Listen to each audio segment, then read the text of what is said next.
So I wanted to make a quick video on what's going on right now with the silver market. I'm seeing a lot of misinformation, a lot of greed, a lot of FOMO, a lot of fear, right? The usual. I've been trading futures for the last 10 years and I've been mainly focusing on the precious metal segment, mainly silver and gold. And I wanted to let you know what's happening and try to give you some clarity on the situation. So this all began when the SME increased its margin requirement rates up, and since then the silver market overnight it went up in China, but then when it opened in the US and overnight it's plunged down 7%, right? It was at $82 I believe, and right now it's trading at $71, so that's a pretty big move, right? um, that's a big move. It's a double digit move if you consider it from the highs to currently the lows. And what's causing that is the SME's requirement hike, right? So anyone that has silver right now, their margin requirement just went up. If you were short, it went up as well. But usually what happens in these scenarios is that longs, they sell off their position.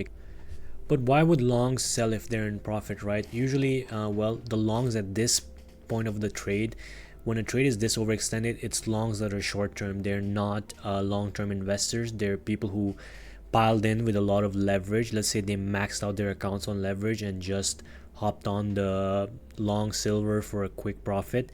And now these are guys who they don't have that margin of profit, right? They don't have that margin of safety that some other people might have, and they will get liquidated because their margin of requirement went up, and usually that signals a sell-off, so they'll be scared and they'll sell really quickly, causing a feedback loop almost. Like, also at the same time, what's going to happen is that a lot of people who are contrarians will be looking to short something that's this overextended like silver, right?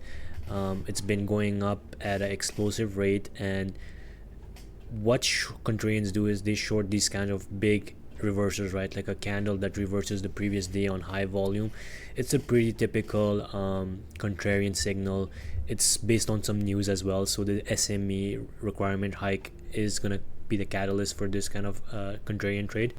So on top of the weak hands, the leverage longs that just added recently for a quick buck, who added on massive leverage, and they have very short stop losses, like very close to the current prices, right? They will get liquidated, and people who are contrarians who are looking for a short trade will also add, because there's a catalyst with the SME news, and there's a big technical intraday, not intraday reversal, but like a day-to-day reversal. So we know a lot of these clearinghouses and money makers, whoever's taking the other side of this trade, is in trouble, because the SME doesn't really care about the direction of the trade. It cares about the speed, which is why they're concerned with the volatility. But often they usually want to protect their big clients, right, which is the clearinghouses and the banks, because that can cause like a big cascading effect.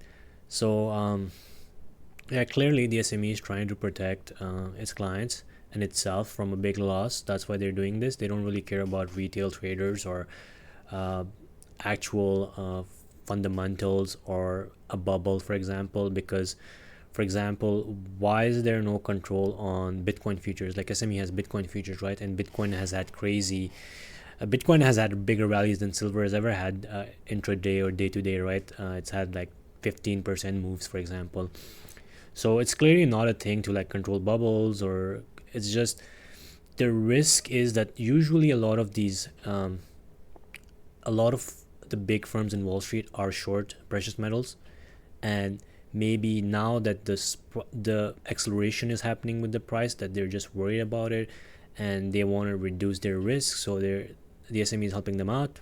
And this also happened in 2011, right? So silver had a big rally and the SME came in with a lot of margin requirement hikes, and there were multiple of them, and that completely reversed the rally earlier in the year, and silver ended up minus 9% for the year.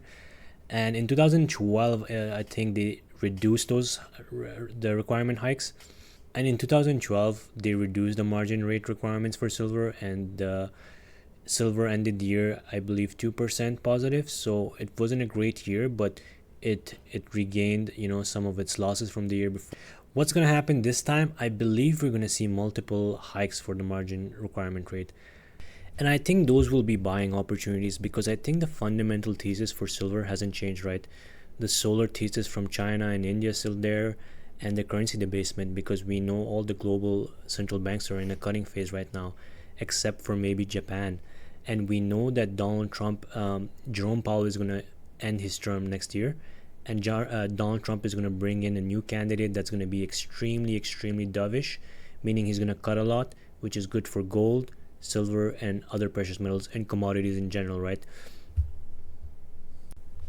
And the solar investment thesis for silver will also be really strong because China and India have massive energy demands, but they also have a pollution issue.